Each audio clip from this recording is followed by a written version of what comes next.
Bonjour à tous et à toutes, j'espère que vous allez bien. On se retrouve aujourd'hui pour une nouvelle vidéo qui va être un point lecture. Alors à nouveau j'ai énormément de livres à vous présenter. Je dois avoir une vingtaine de lectures à vous présenter, certaines qui datent un petit peu. J'ai lu pas mal de choses assez variées. J'ai lu des essais, j'ai lu des BD, j'ai emprunté pas mal de BD et de mangas à la médiathèque. Comme ça fait beaucoup de livres, il y a des livres sur lesquels je vais passer vraiment très vite. Juste vous montrer le livre, vous dire j'ai bien aimé, j'ai pas trop aimé. Et vous dire en 3 mots de quoi ça parle. Mais ce sera tout pour ces lectures là parce qu'il y en a de toute façon, j'ai pas grand chose à en dire.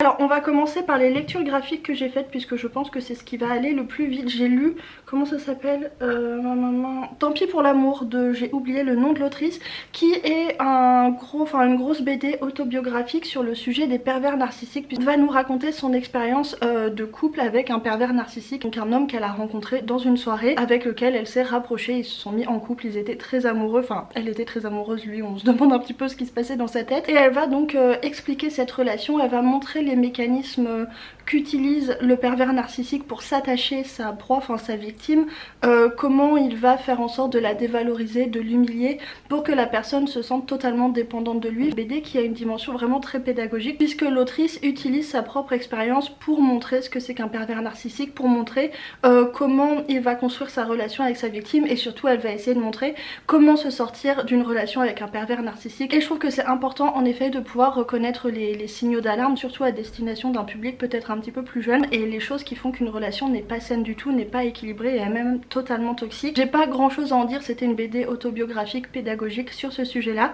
c'était bien fait. Et si vous avez des personnes dans votre entourage qui seraient peut-être dans une relation comme ça ou un petit peu limite, ça peut être un bon outil pour discuter avec eux. Donc voilà pour ce sujet là. Ensuite j'ai lu un roman graphique dont j'avais entendu énormément de très bons avis. Il me semble que c'est Pepper et Coco qui avaient adoré, mais alors moi je dois vous avouer que vraiment je n'ai pas compris la hype autour de ce livre parce que je l'ai trouvé, alors pas sans intérêt, ce serait un petit peu dur, mais je l'ai trouvé très chiant, ce qui est peut-être un petit peu dur aussi. Pardon, j'ai donc lu In Waves de, j'ai à nouveau oublié le nom de l'auteur dessinateur, c'est à nouveau une BD autobiographique. L'auteur va revenir sur une histoire d'amour qu'il a vécue quand il était jeune homme. Il a rencontré une jeune fille, enfin je crois qu'ils étaient adolescents, qui était passionnée de surf et malheureusement cette jeune fille est tombée malade, je crois qu'elle a eu un cancer et voilà, ça va nous montrer leur relation avec la maladie, avec en fond leur passion commune du surf. Et la construction de la BD c'est qu'en fait on a un passage de sa vie, un passage autobiographique alterné avec des passages qui vont raconter l'histoire du surf et notamment il y a une personnalité très historique très importante de l'histoire du surf. Et je dois dire que j'ai lu cette BD et j'étais plongée dans un profond ennui puisque à part les illustrations que je trouve absolument magnifiques, enfin vraiment il y a une... le fait que ça soit tout bleu c'est très beau, enfin le trait du dessinateur c'est très joli, enfin vraiment les illustrations sont très belles, j'ai trouvé ça très immersif. Mais alors par contre l'histoire, les passages historiques sur l'histoire du surf ça ne m'intéressait absolument pas, enfin j'ai essayé de m'y intéresser puisque bon ça faisait quand même partie de la BD mais c'était long et de toute façon j'ai absolument rien retenu de tout ce qu'il racontait. Et ensuite en ce qui concerne le passage autobiographique, et c'est affreux ce que je veux dire, ce que c'est autobiographique, d'ailleurs c'est pour ça que j'ai mis 3 étoiles sur Goodreads parce que le fait que ce soit autobiographique est assez triste, j'étais là je peux pas mettre 1 étoile. Et en ce qui concerne l'histoire du narrateur et de de la jeune fille dont il était amoureux, on les voit tellement peu interagir ensemble que finalement ça je comprenais pas, enfin on perçoit pas leur alchimie, on dit qu'ils sont amoureux, on est là bon d'accord, après elle est malade c'est triste mais je ressentais pas la tristesse en fait, juste oui bon globalement je me suis ennuyée et j'ai pas du tout je suis pas du tout rentrée dedans. Et il y a des gens qui ont pleuré, qui ont trouvé que c'était super triste. Je vous avoue que moi pas du tout. Enfin bon évidemment objectivement c'était triste, mais émotionnellement j'étais pas du tout engagée dans ma lecture, donc ça m'est totalement passé au dessus. J'ai lu Elliot au collège de Théo Grosjean qui est un dessinateur, enfin un BDiste dessinateur que je connais par Instagram et qui est très drôle, enfin vraiment je trouve que c'est un homme qui est très drôle. Il a énormément d'anxiété, c'est un homme qui souffre de dépression et d'anxiété et il va porter un regard plein d'autodérision mais aussi de tendresse sur cet aspect de sa vie et sur les événements passés de sa vie. Dans les petites slides qu'on voit sur Instagram il raconte des événements de sa vie avec cette anxiété toujours qui prend le dessus et qui le fait paniquer et qui le met dans des situations un peu embarrassantes. Et bon bref c'est très attendrissant et en même temps c'est très drôle et en même temps bah, quand on souffre aussi d'anxiété, ce qui est mon cas, ça va beaucoup mieux, mais bon quand même je m'identifie pas mal à certains passages de ces BD. Et donc dans Elliot au collège, on va le suivre rentrer au collège en compagnie d'une espèce de petite créature qui le suit partout et qu'on voit sur la couverture, qui est la personnification en fait de ses angoisses, qui est une petite bah voilà, une petite créature qui lui parle et qui à chaque fois qu'il commence à se sentir angoissé, c'est vraiment une créature qui va appuyer pile où ça fait mal, donc c'est assez drôle. Et donc voilà, c'était sympa, j'ai bien aimé cette lecture. C'est à destination plutôt des enfants, enfin en tout cas la médiathèque c'était au rayon enfants, et voilà, j'ai passé un bon moment, j'ai trouvé que c'était touchant et que c'était drôle, donc voilà, ça c'était cool. Ensuite j'ai lu Layla Starr, et à nouveau Cornelius je pense va me détester et va me bannir à tout jamais de ses amis, puisque il avait absolument adoré cette BD qui est je crois un de ses coups de cœur, et moi je suis là encore totalement passée à côté. À nouveau j'ai trouvé les illustrations vraiment incroyables, magnifiques, c'est plein de couleurs, c'est super beau, mais l'histoire bah je sais pas, mais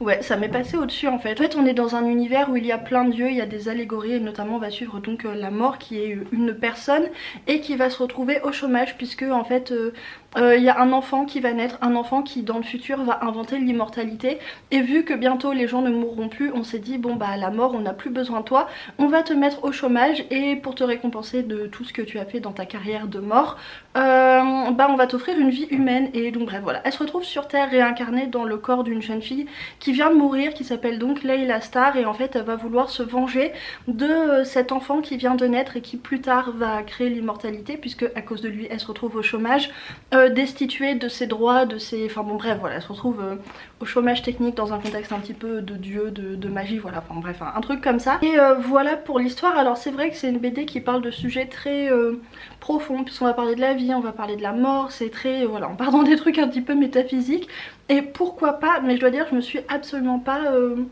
j'ai pas été touchée, voilà. Là à nouveau ce qui est arrivé au personnage, ce qu'elle pensait, ce qui se passait, enfin ça me...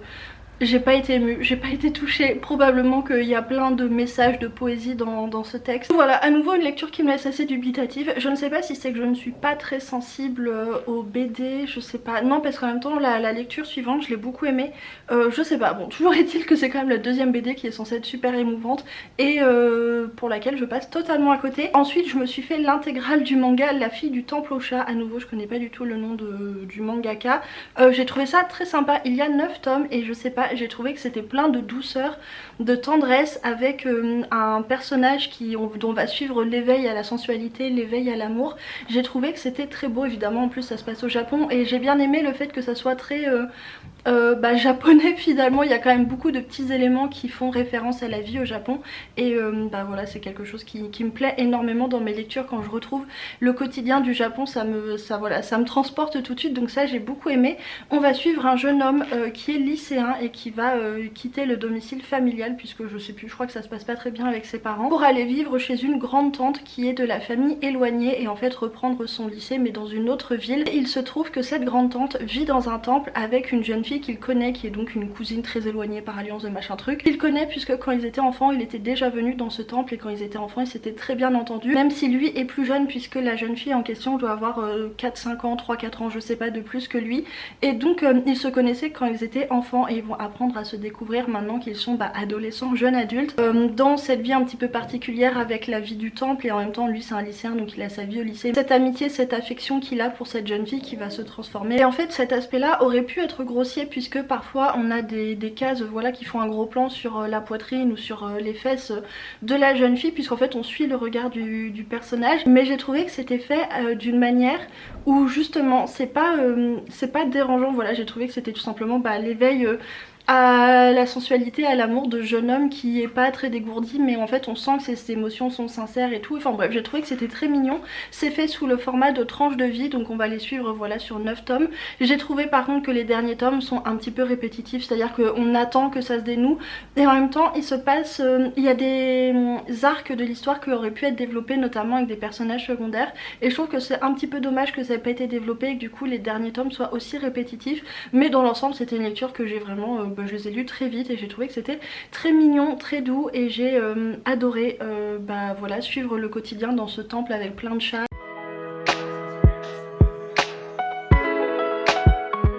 Donc voilà Voilà pour mes lectures graphiques. Ensuite j'ai lu 2 essais que j'ai tous les deux beaucoup aimés. J'ai lu Plutôt couler en beauté que flotter sans grâce de Corinne, je sais plus quoi, aux éditions Libertalia, qui m'avait été conseillé par un ami et que j'ai beaucoup aimé, qui a été vraiment une lecture très marquante et peut-être un tournant un petit peu dans ma vie. L'autrice va parler du concept du refus de parvenir, qui est un concept que j'aurais un petit peu de mal à expliquer, mais qui consiste en gros à refuser les facilités de la vie sociale quand ces facilités ne permettent pas un bien collectif. Enfin, comment expliquer ? C'est un petit peu délicat, je vais pas m'en sortir à expliquer le concept parce que c'est vraiment pas mon fort d'expliquer des trucs comme ça. En fait, elle va s'appuyer sur l'histoire de Bernard Moitessier, qui était un navigateur et qui avait entrepris un tour du monde, enfin une course voilà avec plusieurs personnes, un tour du monde, mais lui il était tout seul sur son bateau et qui allait gagner. Il était loin devant, il allait gagner la course, sauf qu'en fait au dernier moment il a décidé de ne pas aller à la ligne d'arrivée puisqu'il voulait continuer son séjour en mer, et donc il a refusé cette victoire, il a refusé les honneurs de cette victoire pour faire la chose qui lui paraissait la plus juste et la plus digne, c'est-à-dire continuer son tour en solitaire, de continuer de naviguer en solitaire, puisque c'était ça qui avait de l'importance dans sa vie. Donc il a refusé de parvenir pour faire quelque chose qui avait de l'importance pour lui, et il y a tout un truc qu'elle va développer à partir de ça. Tout ce que je peux vous dire, c'est que c'est une lecture que j'ai trouvée très intéressante, très importante pour moi à ce moment-là de ma vie, et je pense que c'est un livre que je serais amenée à relire ou quoi. Enfin bon bref, c'était une lecture très chouette. Si vous voulez plus d'informations, je vous laisse aller regarder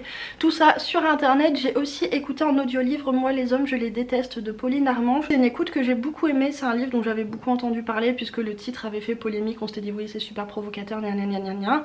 Et en fait le livre n'est pas provocateur du tout. Par contre au niveau du contenu, je trouve que les idées sont pas vraiment révolutionnaires. Si vous avez l'habitude de lire des articles ou des ouvrages féministes, vous n'allez rien apprendre de plus. Par contre c'est un livre qui fait du bien, qui recentre un petit peu le pourquoi on est féministe, pourquoi on est saoulé par les hommes, pourquoi on a un problème avec le patriarcat. C'est un livre qui plutôt fait du bien sur ce sujet là, et je vais pas vous en dire plus parce que comme vous pouvez le constater, je suis très mauvaise pour vous parler des essais.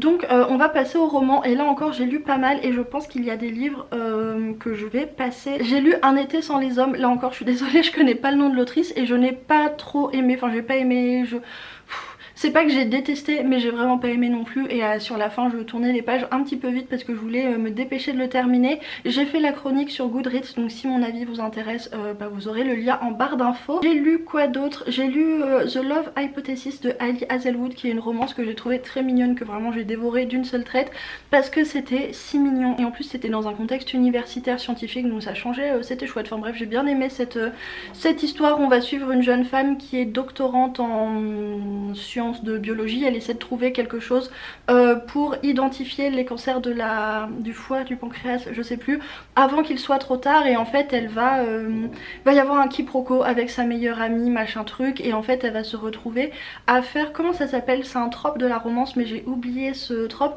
Elle va former un faux couple avec un professeur de son université qui a une super mauvaise réputation, et ils vont accepter finalement de faire semblant l'un et l'autre d'être en couple puisque ça les arrange tous les deux pour leurs affaires. Et évidemment à force d'être en faux couple, ils vont commencer à se rapprocher. C'était très mignon, le couple a une petite alchimie qui fait plaisir à lire, et ça aborde des sujets assez intéressants, notamment la place des femmes dans les milieux scientifiques. J'ai rien de plus à vous en dire, mais si vous cherchez une petite romance pour l'été, celui-ci était vraiment très cool et je lirai les autres de l'autrice avec plaisir. Et maintenant on va pouvoir attaquer avec les romans de SF que j'ai lus, et là il y a une catastrophe. Il s'est produit une catastrophe. J'ai lu un livre que j'ai détesté, mais vraiment je n'ai vraiment pas du tout aimé ce livre, et c'est un problème. Je n'ai pas du tout aimé ce livre. Il y a vraiment quasiment aucun point que je peux sauver dans ce livre, tellement je ne l'ai pas aimé sur tous les points. En fait j'ai trouvé que les idées étaient mauvaises, j'ai trouvé que la narration était mauvaise, j'ai trouvé que les personnages étaient sans intérêt. Vraiment c'est dur de parler de ce livre sans être trop dur, sans être trop cassante, parce que vraiment je ne l'ai pas aimé. Et le truc qui pose problème, c'est pas juste que je l'ai pas aimé, c'est que je suis en profond désaccord avec les idées que va proposer l'auteur. C'est un livre, c'est Terra Humanis, donc voilà, en plus c'est un livre que, oh là là, c'est un livre que j'ai reçu en service presse de la part des éditions de Nemos, donc merci à eux de m'avoir fait confiance, même si je pense que pour ce coup là ils vont un petit peu regretter, que j'avais très envie de lire, que c'est présenté comme une utopie sur des valeurs écologiques, et que forcément ça m'intéresse m'intéresse énormément, d'autant plus qu'en ce moment, vous le savez, je suis vraiment à fond dans une période utopie. Et donc j'ai commencé ce livre. Alors j'avais quelques doutes sur ma lecture puisque j'avais lu un avis d'une personne qui disait que l'auteur avait une certaine vision de l'écologie et j'avais peur que ça me bloque dans ma lecture puisque je partage pas du tout cette vision, et en effet ça a été vraiment catastrophique dans ma lecture. Je m'éparpille déjà, vraiment cette chronique ça va être un enfer. J'ai même pas envie de la faire mais je vais la faire quand même je pense. D'ailleurs j'ai fait une chronique, ah oui non mais attendez, j'ai fait j'ai rédigé un avis que j'ai mis sur Goodreads et sur Babelio et l'auteur a répondu sur Babelio. Vraiment ça m'a saoulée parce que déjà ça m'est ça m'a saoulée. Alors en soi ça enfin c'est pas que ça me dérange. Alors déjà je trouve ça un petit peu étrange quand une personne n'a pas aimé votre livre de venir lui répondre. Enfin je sais pas si... Je comprends pas trop, je sais pas trop. En fait en soi que... comment dire, en soi pourquoi pas, si quelqu'un n'a pas aimé votre livre et que vous voulez échanger avec cette personne pour comprendre ce qu'il n'a pas aimé, un retour d'un lecteur, je me dis pourquoi pas. Mais là l'auteur il m'a pas fait un petit message pour me dire ah c'est dommage que t'aies pas aimé, peut-être on pourra en discuter. Non, il a fait en fait il a fait une énorme réponse qui tient en 7 commentaires Goodreads et sa démarche c'est vraiment tu n'as pas aimé parce que tu n'as pas compris le livre, donc viens je te l'explique. Et je vous avoue que ça m'a vraiment saoulée, je lui ai même pas répondu. Alors après sa réponse a le mérite dans un sens d'expliciter sa position sur son livre. Donc si vous n'avez pas envie de lire le livre mais que vous voulez savoir un petit peu de quoi il en retourne, je vous mets le lien sur ma chronique Babelio en barre d'infos et vraiment constatez hein, mon avis, son avis. Et je crois que ça va être... En fait je pense que c'est tellement impossible pour nous de s'entendre parce que je trouve que ses idées sont tellement déconnectées de la réalité, elles sont tellement... Et sa posture sur le sujet en mode mais moi j'ai trouvé les réponses alors écoutez-moi nanana, enfin ça me fait tellement vriller que c'est impossible, je pourrais pas débattre avec lui donc je lui ai même pas répondu. Mais vous si ça vous intéresse n'hésitez pas à aller voir ça. Bref, Terra Humanis c'est donc l'histoire d'une jeune femme... Oh non je peux pas parler de ça vraiment. J'ai vraiment... ça va être dur. C'est donc l'histoire d'une jeune femme qui est super surdouée, qui est vraiment super intelligente, probablement la personne la plus intelligente sur Terre, puisqu'elle a 250 de QI et on nous précise que Einstein avait 160 de QI. Genre c'est vraiment pour dire qu'elle est super intelligente. Et en fait cette jeune fille qui est donc très précoce, qui va avoir sauté plein de classes machin, se retrouve à l'université à 17 ans. Et là avec son copain elle va avoir, enfin elle, mais elle va exposer l'idée à son copain de l'époque, elle va avoir une idée de génie.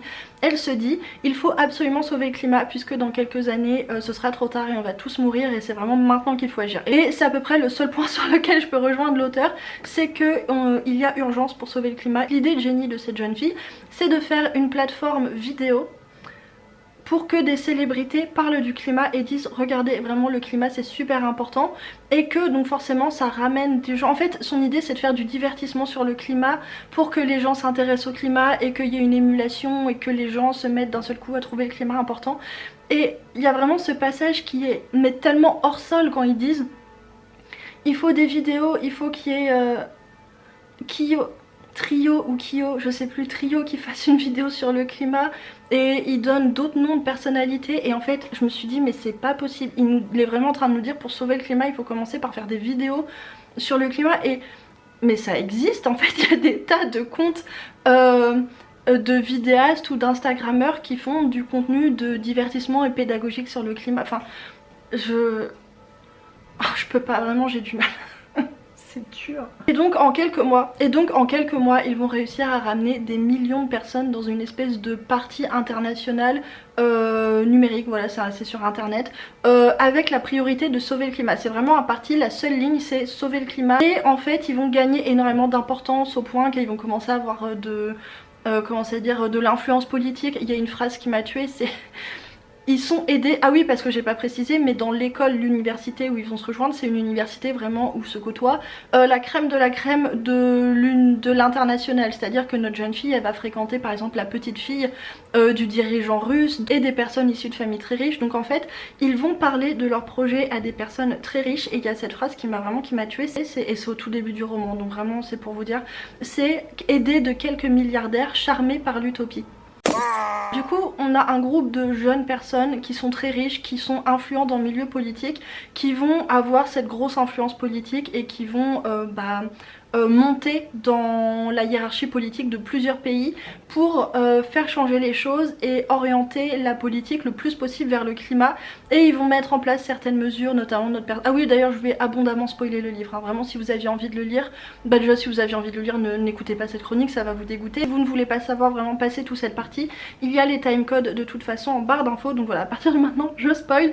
Cette jeune fille va même se retrouver présidente et en fait elle va mettre en place plusieurs mesures, et là il y a des mesures qui sont pas inintéressantes, mais en fait c'est des idées qui existent dans la vraie vie, puisque c'est des idées qui ont été soulevées par des chercheurs en sciences sociales, des chercheurs en économie, etc. Notamment l'idée de taxer à 0,02% toutes les transactions financières, et avec cette taxe de faire un budget spécial pour le climat. C'est une idée qui existe, sauf que dans la vraie vie le chercheur proposait, je crois, de taxer à 0,01%, mais bref, cette taxe en tout cas va leur permettre d'avoir énormément d'argent pour mettre en place énormément d'initiatives écologiques. Et voilà en gros pour le livre, sachant qu'il va y avoir des dissensions. Et en fait il va y avoir des dissensions entre Terra Humanis, qui est donc ce parti politique 100% écologie, et d'autres groupes écologiques, puisqu'eux, Terra Humanis, ils sont 100% pacifiques, 100% on fait des vidéos de divertissement, nanana. Et il y a des groupes qui sont plus radicaux, qui vont vouloir faire d'autres choses. Et là vraiment où je trouve que la vision de l'auteur est... J'ai pas de mots pour dire à quel point cette vision me fatigue. C'est que c'est qu'en fait les écolos radicaux vont devenir les méchants, vont en fait par une espèce de twist de la tête de l'auteur où vraiment je ne comprends pas. Les milliardaires sont des gentils qui veulent aider, qui prêtent de l'argent, qui donnent de l'argent pour le projet, nanana nanana, mais les écolos radicaux sont les personnes qui vont créer des dissensions parce que ils ne mettent pas tout le monde d'accord, ils créent des dissensions dans l'opinion publique, ce qui fait que tout le monde ne veut pas se rattacher à l'écologie. En fait oh là là, cette chronique part dans tous les sens, mais vraiment j'ai beaucoup de mal à faire cette critique. En fait le parti Terra Humanis, leur principe c'est on va mettre tout le monde d'accord avec des actions super consensuelles, parce que il faut que tout le monde soit d'accord pour que ça aille vite. Sauf qu'en mettant tout le monde d'accord, sauf que pour faire ça, ils ne vont pas aller au fond du problème. C'est-à-dire le fond du problème c'est le capitalisme, c'est la consommation, la surconsommation des ultra riches. Ce sont les milliardaires qui vont extraire les richesses de la terre et en faire des empires et rendre les personnes misérables tout en se faisant un tas d'argent et en détruisant la planète. Ça c'est le fond du problème, vraiment. Ça c'est le problème. Le problème c'est les actionnaires Total, c'est tout ça le problème. Et eux ils s'en font des alliés. Ce qui ne fonctionne pas en fait, ce qui dans aucun monde ne peut fonctionner. En fait, ce parti de Terra Humanis, il va soigner les symptômes, et c'est déjà super. Bon, dans la fiction, ils arrivent à sauver le climat entre guillemets, sauf qu'en fait, à aucun moment c'est possible si on ne va pas à la source du problème, s'il y a encore des personnes qui se déplacent en jet privé et qui vont chercher du pétrole dans les entrailles de la terre. C'est impossible si on a toujours le capitalisme, ça ne fonctionnera pas, ce n'est pas... Je suis désolée, vraiment j'ai du mal à en parler parce que d'une part ça m'énerve, et en plus comme vous avez pu le voir quand j'essayais de parler des essais, j'ai beaucoup de mal à expliquer mon avis sur des trucs théoriques et tout comme ça. Mais le problème principal que j'ai avec cette vision de l'auteur, c'est que la vision de l'auteur c'est vraiment très... il faut mettre tout le monde d'accord pour sauver le climat le plus vite possible, et il exclut toute radicalité qui est même caricaturée, puisque même les écolos radicaux deviennent... des ennemis, deviennent les méchants finalement. Autre chose que j'ai trouvé vraiment ridicule et d'une tristesse, mais vraiment, c'est que l'auteur 2 fois critique Greta Thunberg, qui ne lui a rien demandé déjà, et qui est... Enfin bon bref, en lui faisant des tacles, des vacheries comme ça. Mais en fait c'est quoi le problème en fait, à quel moment on veut être écolo et aller tacler ce que font d'autres écolos qui agissent et qui essaient de faire bouger les choses? Lui son truc c'est Greta Thunberg, elle est trop radicale, ce qui fait qu'elle crée ce qui fait qu'elle ne met pas tout le monde d'accord, et que du coup il y a des gens qui deviennent contre l'écologie. Je comprends pas cette volonté de nuire à Greta Thunberg. Au niveau des certaines idées que va proposer l'auteur pour essayer de protéger le climat et d'endiguer le réchauffement climatique, il y a des choses qui sont intéressantes, qui proviennent de recherches qui existent, et dans ce côté là il y a une dimension pédagogique que j'ai trouvé assez bienvenue. Mais tout ce qui va concerner le fond du problème, tout ce qui va concerner le point de vue de l'auteur sur la question écologique, je ne pourrais pas être plus en désaccord. En fait, il a une vision du problème qui, à mon sens, va effacer toute la dimension politique du problème. Lui, sa ligne, c'est 100% écologie, alors qu'on ne peut pas être 100% écologique si on n'est pas... en fait, le problème écologique s'inscrit dans un problème politique mondial, et en plus des problèmes politiques propre à chaque pays, à chaque région. Évidemment, les problèmes écologiques qu'on va rencontrer en France ne vont pas être tout à fait les mêmes que ceux qu'on va rencontrer, je sais pas, en Inde par exemple, ou par exemple dans des pays avec du pétrole. Enfin voilà, c'est pas...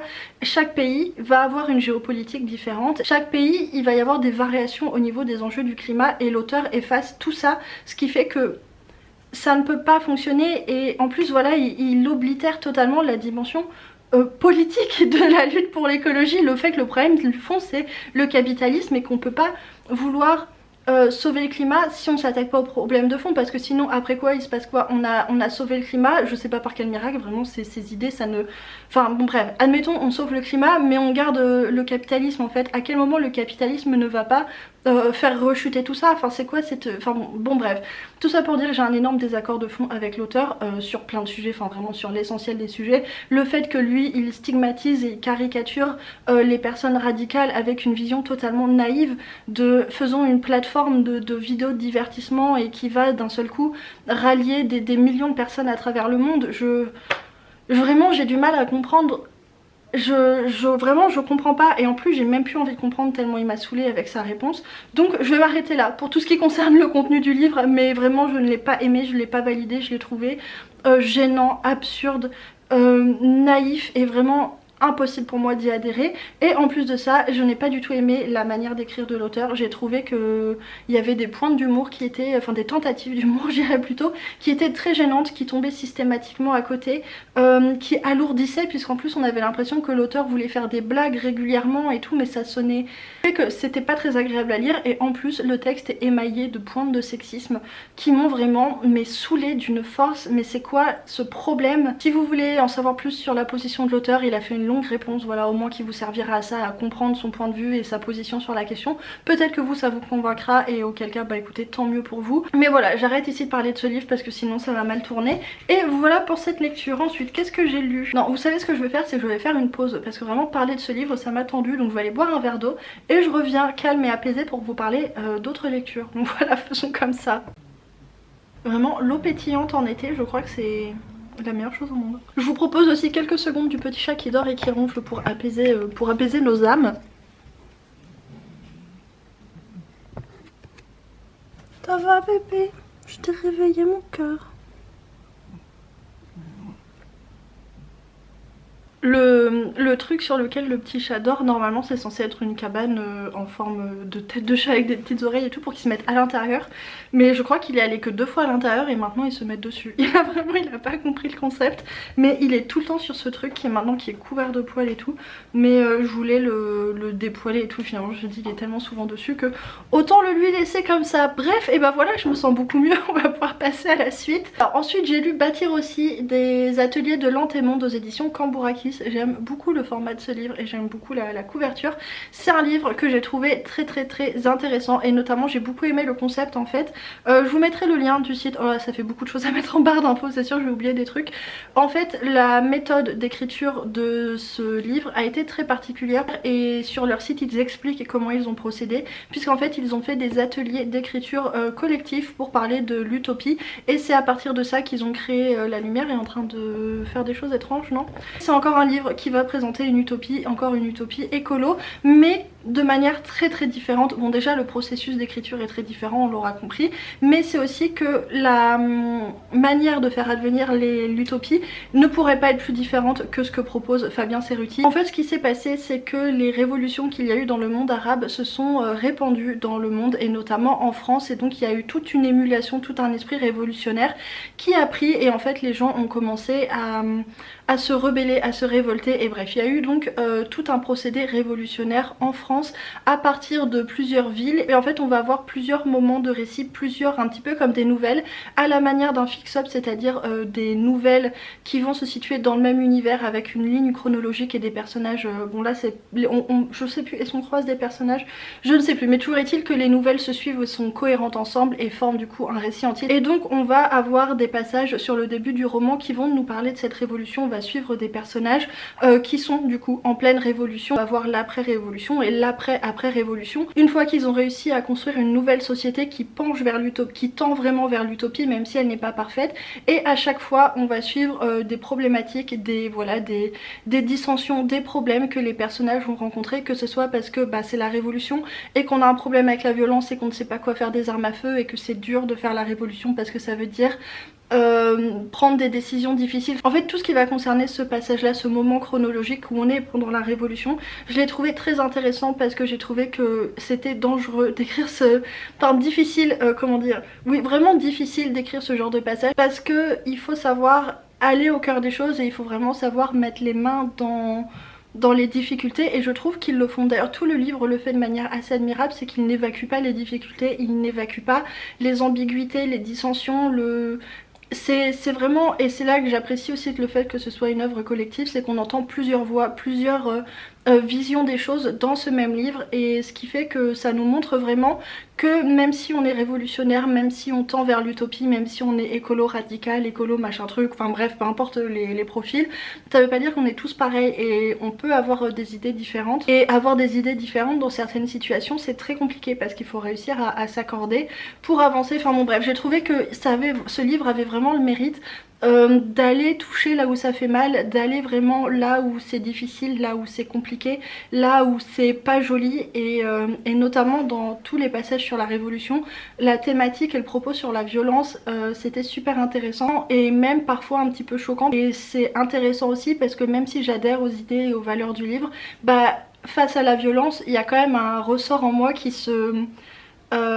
a envie de se rétracter, vous voyez ce que je veux dire. C'est un livre, enfin ces passages là explosent vraiment ce sentiment, enfin ces ambiguïtés, ces ambivalences face à la violence. Et ensuite on a d'autres passages où on est donc dans la société post-révolution, où on essaie de construire l'utopie. Les personnages qui vont être dans certaines communautés, qui vont avoir certains travails, qui vont avoir certaines missions, qui vont essayer de faire certaines choses, et ça va évoquer la difficulté de communiquer, la difficulté de trouver sa place, la difficulté de trouver un système qui marche pour plusieurs personnes.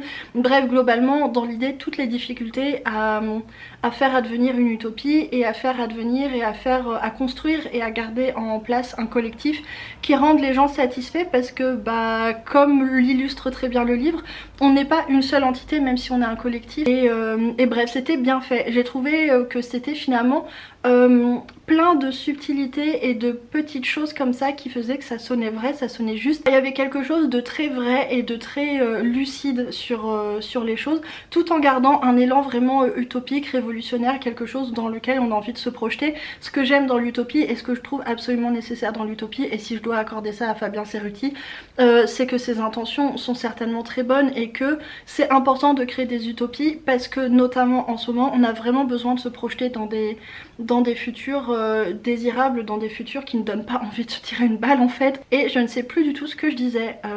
Qu'est-ce que je disais? Oui bref, un contenu que j'ai trouvé très riche avec beaucoup de choses, même si sur la fin j'ai trouvé que ça se répétait un petit peu. Notamment il y a beaucoup de sujets, enfin vraiment dans ces milieux là, art écolo ou écolo radical, il y a un sujet qui crée énormément de problématiques, c'est la technologie. Que faire de la technologie? Vraiment le sujet de la technologie, du progrès scientifique, c'est vraiment un paquet de nœuds. C'était aussi le sujet de merde, comment ça s'appelle, de la vague montante de Marion Zimmer Bradley dont je vous ai parlé la dernière fois. Et là à nouveau on va explorer la question de la technologie. En fait il y a un danger dans la pensée écologiste radicale, c'est tout ce concept du retour à la nature, presque un petit peu primitiviste, où on oublierait la technologie parce que la technologie serait forcément mal et tout, et c'est vraiment un sujet qui divise énormément dans ces milieux là, et là encore c'est un sujet qui a été traité, et qui a été traité avec je trouve des nuances assez intéressantes. Par contre au niveau de la narration je dois dire que j'étais assez déçue. Alors j'en ai parlé un petit peu sur un Discord, et là une personne me disait oui mais quand on lit ce genre de truc on le lit pour les idées et tout,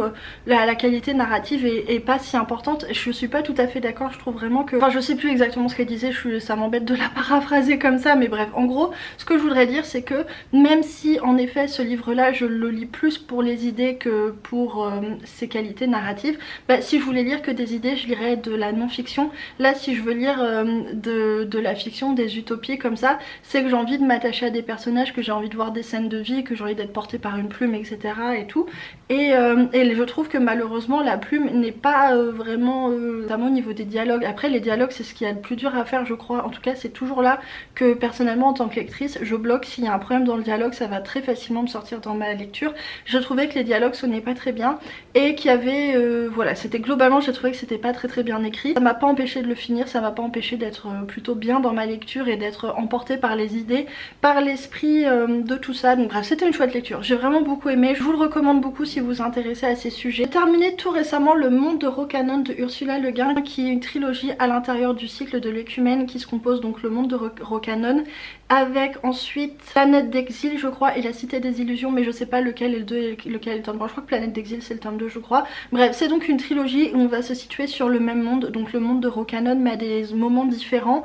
Et en gros l'idée c'est que cette planète, alors on est toujours dans le contexte du grand cycle de l'Écumène d'Ursula Le Guin, c'est-à-dire une communauté, la Ligue de tous les mondes humains, qui se sont associés globalement pour un partage de connaissances avec notamment la technologie de l'Ancible, qui est une technologie inventée dans les Dépossédés et qui permet de communiquer en instantané d'un bout à l'autre de l'univers grâce à une certaine machine, ce qui permet voilà, à des mondes différents de communiquer ensemble et de pouvoir, même s'ils sont à des années-lumière les uns les autres, former une espèce de communauté. Enfin bref voilà, cette fameuse ligue de tous les mondes et qui promeut la paix à l'intérieur de l'espace et le partage des savoirs, des connaissances, machin tout ça. Bref, vous voyez l'idée. Et justement la ligue va envoyer un anthropologue ou un ethnologue, je sais pas, je connais pas bien la différence, sur une planète qui est une planète assez particulière puisqu'il y a plusieurs espèces intelligentes qui cohabitent mais ils n'ont pas dépassé un certain stade de technologie, ils sont restés à l'âge du fer je crois, quelque chose comme ça. Bref, on envoie un ethnologue là-bas pour surveiller un petit peu ce qui se passe, sauf qu'en fait cette planète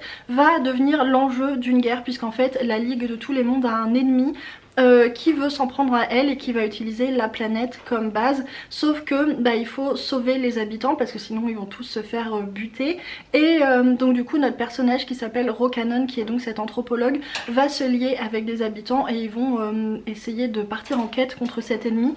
Et c'était très intéressant, par certains aspects assez déroutant. C'est pas du tout celui que j'ai préféré d'Ursula Le Guin, j'ai eu un petit peu de mal à certains moments parce que celui-ci il a une structure très quête de fantasy et j'avais pas du tout envie de lire ça, j'avais plutôt envie de lire de la SF. On est beaucoup plus sur un registre science fantasy que j'adore, que vraiment j'aime, mais là juste simplement c'est que j'avais pas trop envie de lire ça. Et donc on a voilà ce côté scientifique avec ces expéditions intergalactique, cet anthropologue qui va étudier les peuples sur cette planète.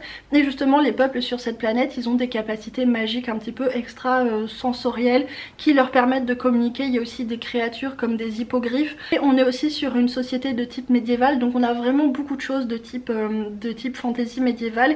Et en plus on va reprendre un schéma de la fantasy qui est celui de la quête avec une structure assez traditionnelle qui est assez plaisante à retrouver, twistée de cette manière science fantasy mais qui en même temps est toujours un petit peu répétitif je trouve et qui donc m'a un petit peu moins convaincue, mais c'était quand même très bien. De toute façon sur Ursula Le Guin ça j'aurais du mal à dire que c'était pas terrible. Déjà la plume d'Ursula Le Guin c'est vraiment, faut la lire pour le comprendre, mais il y a une subtilité, une justesse à chaque fois, que ce soit dans la description de paysages, dans les émotions des personnages, le lien qui vont les rattacher les uns aux autres. Vraiment la plume d'Ursula Le Guin elle a quelque chose qui fonctionne vraiment très bien sur moi et je pense qu'il fonctionne sur beaucoup de gens parce que c'est quand même une autrice qui est très aimée. On a des peuples qui vont faire penser parfois à des elfes, parfois à des nains et j'ai trouvé que c'était super intéressant voilà ce fil que l'autrice tissait toujours entre science-fiction et fantasy et c'était chouette, franchement c'était bien. Je peux pas dire que ça m'a captivée parce que comme je vous le disais ce schéma un peu répétitif de la quête parfois j'aime pas trop, même si là c'est très court, c'est pas un schéma qui m'emballe plus que ça, mais il y a un passage que j'ai beaucoup aimé, c'est quand ils se retrouvent avec des espèces d'anges. C'était super intéressant parce qu'en fait c'est un livre qui questionne beaucoup la question de c'est pas parce que quelque chose a l'air ou n'a pas l'air humain qu'il est plus... comment dire, l'apparence de la monstruosité ou de l'humanité ne fait pas finalement l'humanité ou l'intelligence quand je lirai la suite. Notamment parce que je trouve toujours très intéressant la question de l'ingérence de la Ligue de tous les mondes dans des planètes avec un niveau de technologie inférieur, comment ça va évoluer et tout, c'est des questions que je trouve toujours très intéressantes à explorer et j'ai très hâte de lire la suite. Voilà, tout simplement, c'était bien, c'était Ursula Le Guin. Qui est-ce que ça surprend? Voilà pour ça, et il me reste un dernier livre que je voudrais vous présenter et après ça je vous laisse tranquille. Oh là là non, il me reste 2 livres en fait, oh là là mais ça va être si long. On commence par lequel? Oui parce qu'en fait j'avais oublié, j'ai aussi Les Étoiles sont légion dont je voulais vous parler, qui était très bien en plus. Bon, on va parler de ça parce que l'autre au pire c'est pas très grave. J'ai donc lu Les Étoiles sont légion de Cameron Hurley, qui m'a été offert par Cornelius quand on s'est vu à Westerland, il me l'a donné. C'était vraiment très bien, vraiment c'était très bien, j'ai adoré cette lecture, j'ai adoré me perdre dans cet univers, être paumée de chez paumée, parce que vraiment je crois que c'est le livre, enfin je crois, non je suis sûre que c'est le livre de science-fiction le plus bizarre que j'ai lu de ma vie, et probablement le livre le plus bizarre que j'ai lu de ma vie. C'était tellement étrange, tellement original, et ça m'a tellement transporté ailleurs, parce qu'on part vraiment ailleurs, on part dans un délire, on part vraiment dans le délire de l'autrice, et c'était vraiment bien. Et en même temps j'ai moins aimé la seconde partie pour la même raison que pour Le Monde de Rocanon, c'est que la deuxième partie on part sur une structure de quête et j'ai à nouveau trouvé que c'était répétitif. Vraiment cette structure de quête avec des personnages qui ont un but, de manière générale une destination à atteindre pour y faire quelque chose, et sur le chemin qui vont avoir des obstacles, ça me gonfle. Je n'aime pas du tout cette structure.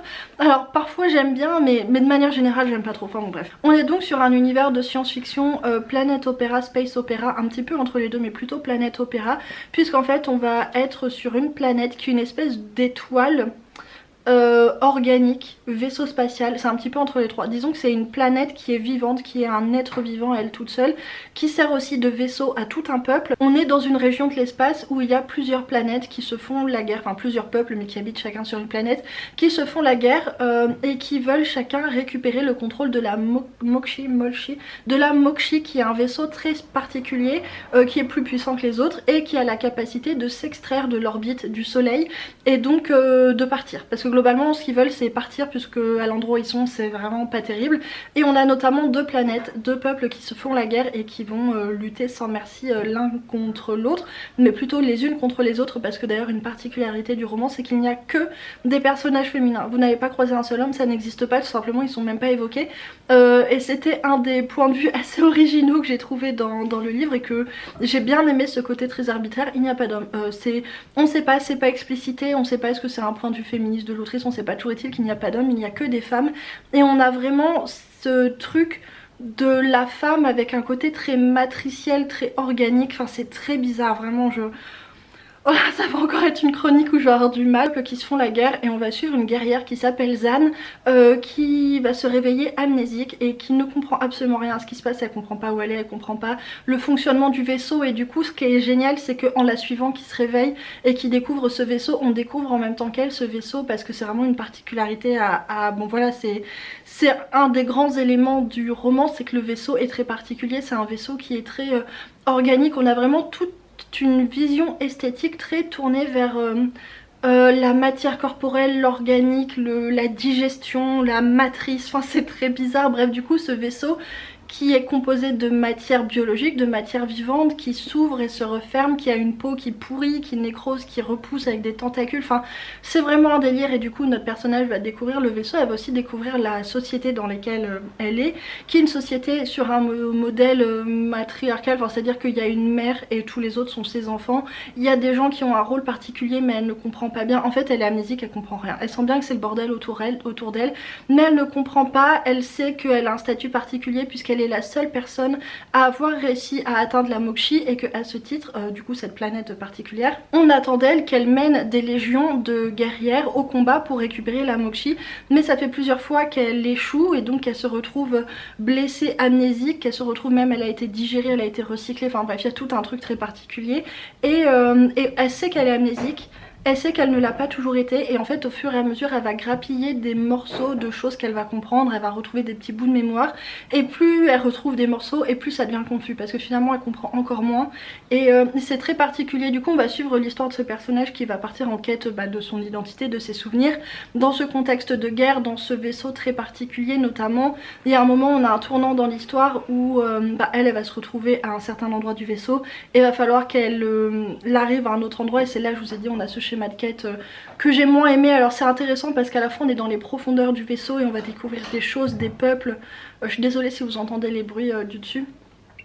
Et ça nous plonge vraiment dans l'imaginaire de l'autrice, dans l'imaginaire de ce vaisseau très particulier, et c'était assez intéressant, assez fascinant, mais comme je vous dis, j'aime pas cette répétitivité. Et autre chose que je vous ai pas dit, c'est que notre guerrière Zan, elle est en relation avec une espèce de guérisseuse, et elles sont dans une relation, on sent bien que c'est une relation amoureuse, mais pas que l'autre lui cache des trucs, et en fait au fur et à mesure on sent que l'autre, qui s'appelle je vais vous dire parce que vraiment qui s'appelle Jed, a des ambitions, a quelque chose qu'elle veut absolument et qu'elle se sert de Zan, mais à quel point est-ce qu'elles se servent l'une de l'autre, à quel point est-ce que Zan adhère aux ambitions de Jed, puisqu'elle a tout oublié, donc elle sait pas à qui elle peut faire confiance. Enfin bref, il y a tout un truc là-dessus.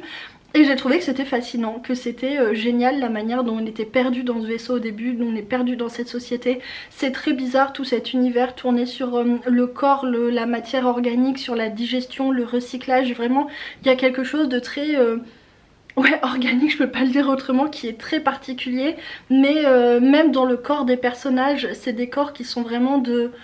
C'est de la matière en fait, et donc c'est de la matière qui se module mais qui va se transformer, et c'est très particulier. Même la manière dont elles enfantent, il y a tout un truc là-dessus, c'est perché. Voilà, très clairement c'est perché, c'est un petit peu dégoûtant parfois, c'est très déroutant, mais ça a le mérite d'être le livre un livre extrêmement original. Très bizarre mais très prenant, et j'ai beaucoup aimé. Vraiment j'ai adoré lire ce livre et me perdre là-dedans. Je suis très contente de l'avoir lu et de l'avoir ajouté à ma bibliothèque mentale d'images, de trucs un petit peu, enfin c'était original, et vraiment quand on lit ce truc on sait qu'on est en train de lire un truc unique, et ça j'ai adoré. Voilà pour cette vidéo, j'espère que ça vous a plu, j'espère qu'elle n'est pas trop longue. Je vais essayer de faire un montage efficace et je vais même aller m'y mettre maintenant, dans l'espoir de pouvoir vous sortir la vidéo ce soir. Donc voilà, sur ce je vous laisse, je vous souhaite de bonnes lectures, une bonne semaine, et on se retrouve bientôt pour une nouvelle vidéo.